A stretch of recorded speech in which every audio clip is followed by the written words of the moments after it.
kan ya kasihan itu kan sudut pandang. Makanya saya sering bilang akal kita ini cukup untuk mentasdik Rasulullah SAW. Meskipun perasaan kita kadang orang Jawa itu beda. Saya berkali-kali bilang sama peneliti dari Jogja, kenapa sih Gus para nabi itu kok poligami istrinya banyak? Nabi Dawud katanya itu berapa? Nabi Sulaiman malah jumlahnya agak terbatas ini.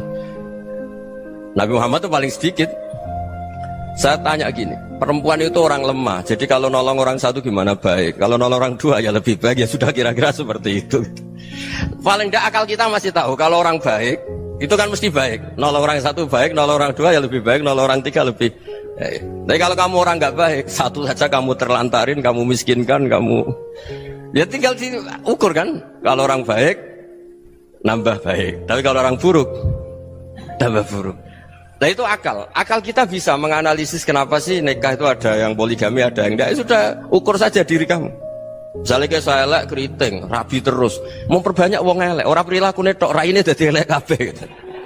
Tapi nak kowe ku ganteng, alim, ganteng, sugih, anake ganteng-ganteng, berhubung kowe saleh ahli swarga kabeh, mertua yo bangga karena karir kamu meyakinkan.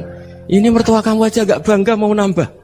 Ipar gak bangga, mertua gak bangga, desa kamu yang kamu wayai juga gak beda dengan Nabi ketika nikah Juwairiyah itu nggak ada pernikahan sebarokah Nabi dengan Juwairiyah itu Azharu Rasulillah. Di situ habis perang banyak tawanan, gara-gara jadi besanya Nabi langsung dibebaskan semua karena Azharu Rasulillah. Sekarang besanya Kanjeng Nabi. Dulu Abu Sufyan memangkalnya bukan main sama Nabi, gara-gara putrinya dinikah terus langsung jadi.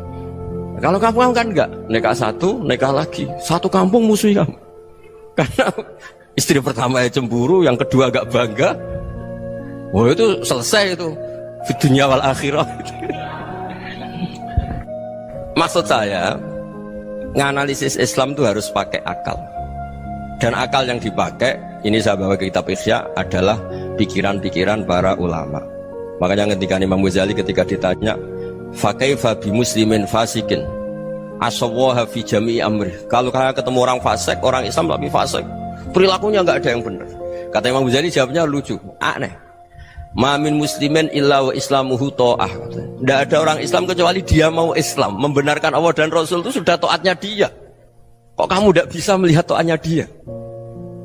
Dia pikirannya kan ini pemabuk, ini tukang apa. Tapi kata Imam Ghazali, sebenarnya kamu masih bisa berpikir positif. Mamin muslimin illa wa islamuhu ta'ah. Tidak ada seseorang Islam ketika dia milih Islam itu pasti ada taatnya, yaitu tasdik pada Allah dan tasdik kepada Rasulullah SAW.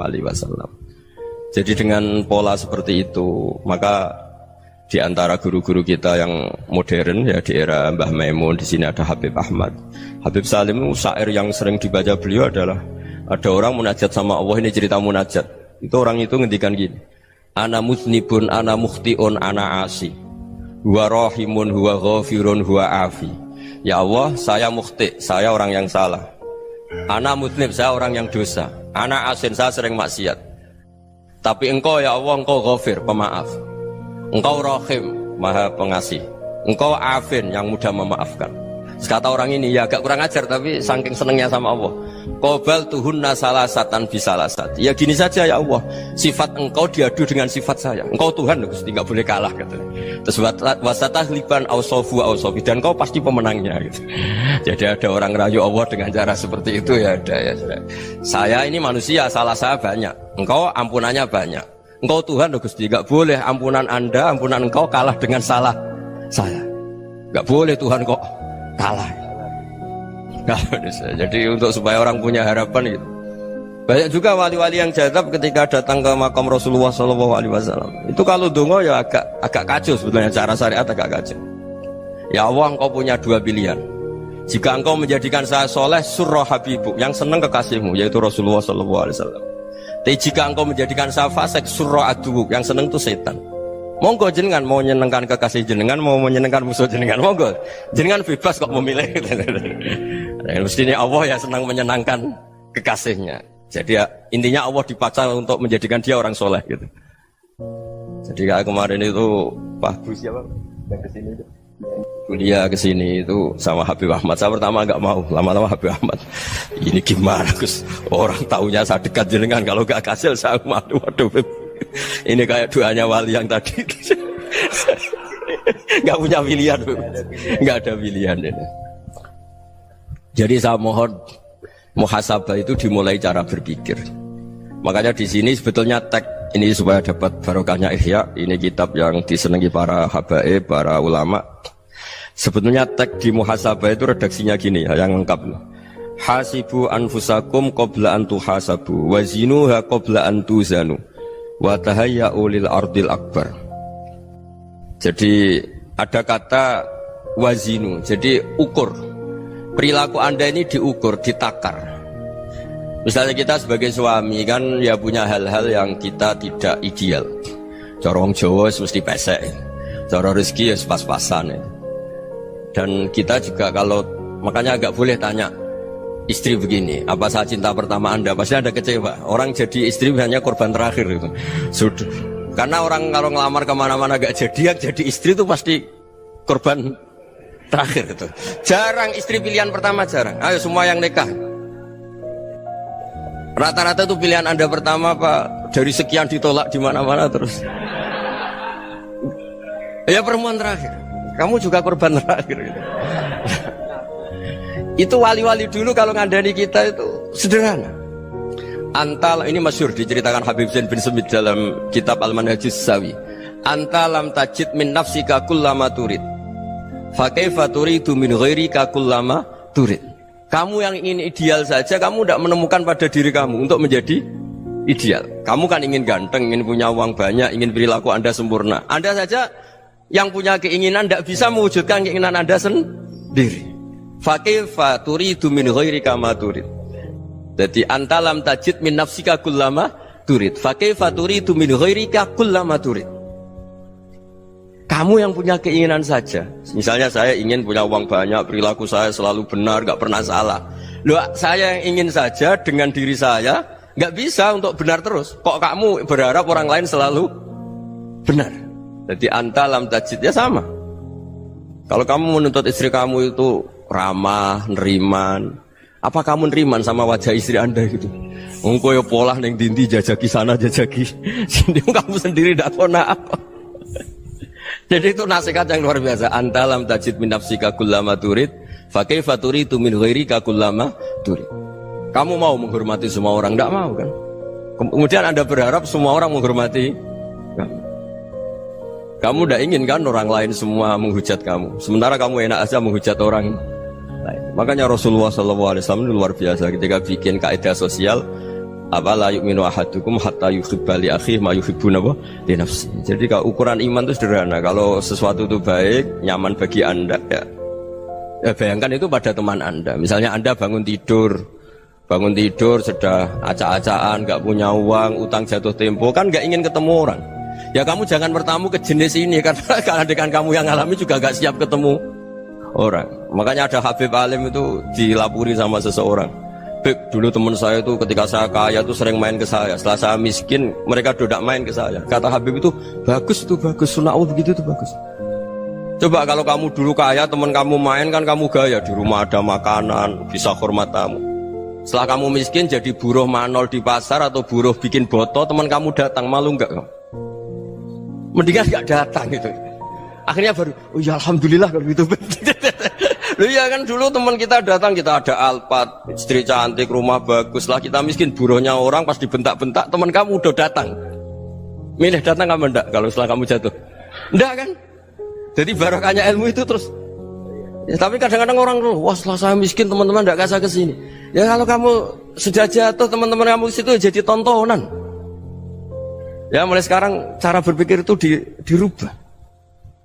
Dulu yang namanya kiai itu kalau diundang orang itu ya agak-agak senang. Semenjak saya itu agak rubah. Mengundang kiai, ngatur kiai itu tak haram-haramkan ya ada lumayan lah sekarang itu sudah mulai agak beretika.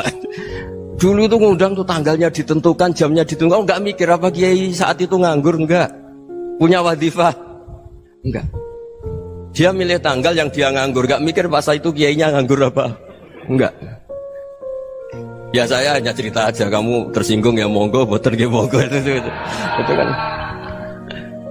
Jadi saya mohon lah supaya tadi saya juga matur ke Habib Ahmad. Jadi Untuk orang merasa ikut sunnah Rasul itu gampang sekali kata Sayyid Muhammad. Dulu Nabi berpakaian ala daerahnya. Kalau mikot ya pakai mikotu baladi. Karena Nabi orang Madinah dan beliau berdomisili di Madinah, ya misalnya mikotnya dari Bir Ali misalnya. Tapi kalau Anda orang kawasan Tanim mau umrah ya dari Tanim. Misalnya kawasan Jirona ya dari Jirona. Artinya apa? Kamu ngambil mikot karena Nabi mikot misalnya dari Bir Ali, bukan berarti kamu harus seperti Nabi di Bir Ali, kamu orang Mekah, misalnya kamu orang Tanim, orang dia harus dari mikot itu apa? Baladi. Sama, makanya di fikih-fikih itu kalau tahnik anak, Nabi orang Arab, halawiyatnya kurma ya kurma. Kalau orang Jawa sedegan, semua podo-podo. Ya, podo-podo manis. Jadi ini tabaruk sama Sayyid Muhammad, ini ada murid beliau, Habib Ahmad, sahabat. Supaya orang itu merasa ikut Nabi itu gampang sekali. Ini saya baca ya di halaman tadi disaksikan Habib Ahmad 433 di kitab apa begini? Manhajus Salaf fi Fahmin Nusus. Itu kata Sayyid Muhammad, wa kanat sunnatu Rasulillah annahu yat'amu ma yajiduhu fi ardi wa yalbasu ma yajidu wa yarkabu ma yajidu mimma abahu wa ta'ala. Faman istamala ma yajiduhu fi ardi fa huwa al-muttabi' lis sunnah. Kama anau hajjal baita min madinati, faman hajjal baita min madinati nafsi fa huwa al-muttabi' li sunnah wa illam takun hadhil madinatu tilka. Jadi intinya misalnya Nabi dulu itu ngasih sedekah kepada fakir miskin ya pakai dinar, dirham. Ya kalau orang misalnya sedekah pakai rupiah ya sudah ikut sunnah Nabi. Jangan lu Nabi pakai dinar loh, kamu kok pakai rupiah. Dulu dinarnya Nabi udah ada tulisannya Bank Indonesia, kamu kok ada tulisannya Bank. Ya udah ada seperti itu. Ya jadi misalnya Nabi sedekah pakai tamar atau pakai al-aqid, ya kita pakai beras, pakai apa, supaya orang tuh bahwa Rasulullah itu milik kafatal linnas, milik semuanya, sehingga merasa ikut sunnah Nabi itu ya semuanya. Makanya dulu Mbah Mun kalau motivasi saya supaya bombong, kalau orang Jawa bilang bombong, wong Jawa mesti ono wong alim. Beliau menyontohkan mas itu Mbah Fadol, Senori, Mbah Ihsan Jambes, itu bisa ngarang-ngarang kitab luar biasa, padahal beliau bukan orang Arab. Imam Sibawayh itu orang Persia, Imam Ghazali orang Tos itu juga ikut Persia. Kata Mbah Mun, wong sing ora Arab lah mesti untuk jatah alim kata beliau, karena Nabi itu diutus kafatal linnas. Nanti kalau orang yang alim itu Arab tok, berarti tidak ada perwakilan dari Afrika, dari Asia Tenggara, dari mana-mana. Makanya karena Nabi statusnya itu kafatal linnas. Jadi kita harus bangga sebagai Muslim, sebagai orang Indonesia, karena misalnya Wali Kutub dulu terkenalnya hanya ada di Yaman, di mana. Ternyata pernah ada juga di Indonesia, dan seperti Habib Abu Bakar Segaf Gresik. Jadi ya akhirnya kan tetap orang Indonesia, meskipun beliau zuriyah Rasul kan ya sudah orang apa? Orang Indonesia. Zuriyahnya Habib Ali Simtuduror sekarang di Solo. Jadi Indonesia juga dapat Alawin banyak, dari Sadatin Al-Alawin juga banyak. Jadi saya mohon barokahnya ngaji seperti ini. Melihat orang lain tuh gampang, bayangkan tuh kalau anak kamu. Makanya Nabi, nanti kalau nggak percaya lihat di Hikam nomor 15 di kitab saya itu. Di situ dijelaskan oleh Hikam, jangan-jangan semangat Anda pada orang yang maksiat, pada orang yang keliru supaya dihukum itu karena kebetulan itu udah anak Anda, itu udah keluarga Anda. Coba kalau itu keluarga Anda. Makanya kalau saya guyonan di Jogja itu, ada pembantu mecahkan piring terus dimarahi majikannya, saya mesti guyon gitu, pasti itu pembantunya tidak cantik. Kok bisa Gus? Andai kan cantik dan kamu senang mecahno piring satu, piring 1000 ora iso ngamuk kowe.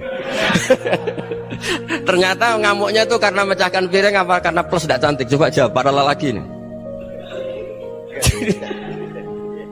Kamu marah sama orang maksiat tuh karena maksiat, karena plus itu udah anak Anda. Bayangkan kalau itu anak Anda. Itu hebatnya Rasulullah SAW. Karena kita yang salah pun kadung umatnya, Nabi tetap ngasih fasilitas syafaati li ahlil kabair min ummati. Kayak apa baiknya Nabi? Udah ikut maksiat tapi ikut fasilitasi ngasih syafaat.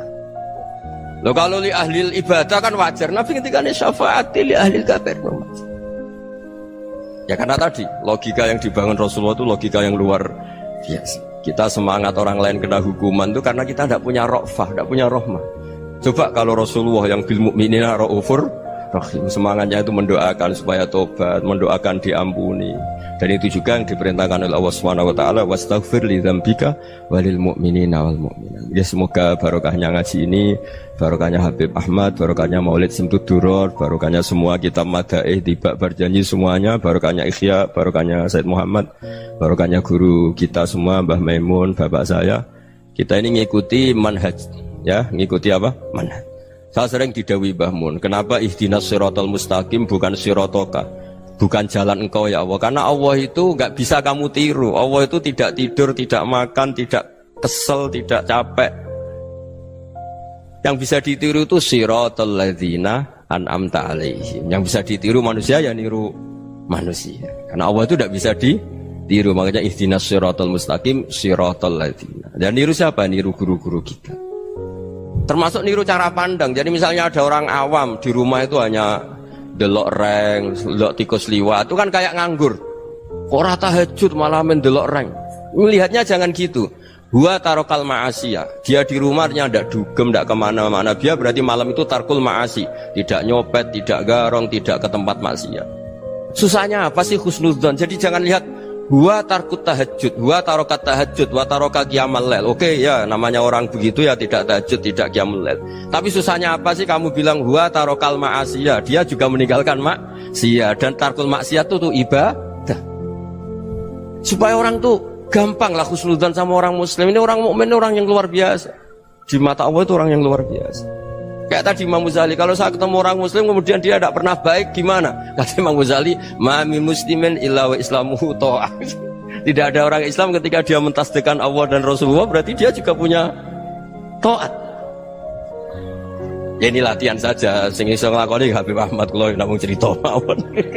Kula cerita secara akademik, saya punya kitab, saya baca, dan alhamdulillah kita paham barokahnya para guru, dan supaya terbiasalah. Sebaik-baiknya ibadah husnudzon billah wa husnudzon bil mu'minin. Soal tidak cocok ya diilmoni tadi ya, namanya nggak cocok ya jangan sering ketemu.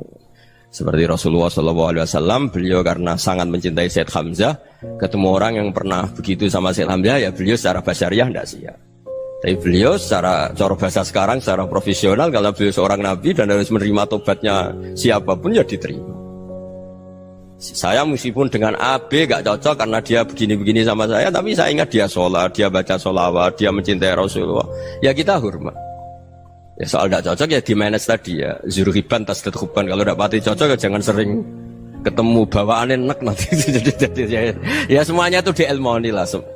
Makanya ngendikane Ma'ruf Al-Qurhi ada yang baca Al-Kharqi, mangqala fil yaumi salasa marrat wa marham ummata Muhammad kutiba minal abdal. Karena semangat mencintai siapapun satu hari sering baca marham ummata Muhammad wa ma asli ummata Muhammad wa ma tajawaz an ummati Muhammad, itu mesti kutiba minal abdal. Dia pasti termasuk wali abdal. Maksudnya semangat mencintai ya dilatih lah. Misalnya Indonesia Power atau PLN, andai kan tidak ada PLN tuh kayak apa? Orang nggak bisa ngaji, tidak bisa aktivitas. Ya barokahnya ada PLN, barokahnya jasanya. Kita sadar, tidak semua kebaikan kita ini memenuhi keinginan orang banyak. Gitu. Orang banyak ingin listrik, ingin saluran apa, dan itu kadang yang mewujudkan orang lain atau kelompok lain. Ya karena itu manfaat ke orang lain ya kita doakan. Karena khairun nas anfa'uhum linnas. Sehingga kita terbiasalah ngakui orang lain. Seperti semangatnya Rasulullah SAW, semuanya itu didoakan, semuanya diinginkan kebaikannya. Bahkan Nabi gak putus asa sampai di akhirat. Ketika Nabi lain sudah putus asa karena sudah akhirat, sampai dimintai syafaat semuanya bilang nafsi, nafsi. Karena merasa semuanya gak punya nyali di depan Allah. Karena ini sudah akhirat, sudah finish. Tapi apa Rasulullah? Analah. Ya udah, saya sanggup mensyafaati kalian. Terus kata Nabi, fa'atiyal arsya. Saya mendatangi aras fa akhirru lahu sajidan, saya sujud wa ahmaduhu bima hamida 'allamani ya rabbi. Kemudian saya tetap muji Allah dengan pujian yang terus menerus. Padahal sudah di akhirat sudah finish. Nabi dimintai syafaat masih sanggup karena Nabi tahu akhirat tidak bisa mendikte Allah, tidak bisa. Allah terus bilang, "Ya Allah ini akhirat loh, engkau sudah tidak boleh mensyafaat." Tidak bisa. Allah tidak bisa diganggu akhirat. Allah tidak boleh dibatalkan rahmannya oleh akhirat. Allah tetap Rahman Rahim abadal abad. Dan Nabi tahu itu. Makanya kata para ulama, fa Muhammadun ahmadu min ghairihi. Jadi Nabi Muhammad namanya dua yang terkenal. Sebenarnya banyak yang terkenal dua, Muhammad sama Ahmad. Ketika Nabi punya nyali memuji Allah di akhir akhirat atau sudah di akhirat itu fa Muhammadun ahmadu min ghairi. Ketika nabi lain sudah tidak punya nyali muji Allah karena sudah akhirat, Nabi Muhammad tetap berani muji Allah di saat seperti itu. Makanya ahmadu di situ kata ulama itu af'al tafdil, fa Muhammadun ahmadu min ghairi. Kanjeng Nabi lebih memuji Allah di saat yang nabi lain sudah tidak punya nyali untuk muji Allah di saat itu. Makanya kata Nabi fa akhiru lahu sajidan wa ahmaduhu bi mahamida 'allamaniha rabbi. Akhirnya setelah lama gitu terus Allah ngendikan ya Muhammad irfa' ra'sak wasal tu'tah wasfa' tusyaffa. Sudah Muhammad, angkat kepala kamu minta apa saya turutin, dan kalau kamu ingin mensyafaati umatmu saya beri hak napa? Syafaat. Nah, semoga semangat itu juga menjadikan kita munajat bahwa rahmat Allah tidak terbatas, harapan juga tidak terbatas. Mungkin yang sedang nakal ya kita katakan sedang, jangan terus kamu pastikan wah ini mesti suul khotimah, mesti tidak orang baik. Ndak, agama ini liman kana yarjuwa wal yaumal akhir, selalu bagi yang punya harapan. Ya, mugi-mugi dapat barokah semua. Mantu dengan kata wassalamualaikum warahmatullahi wabarakatuh.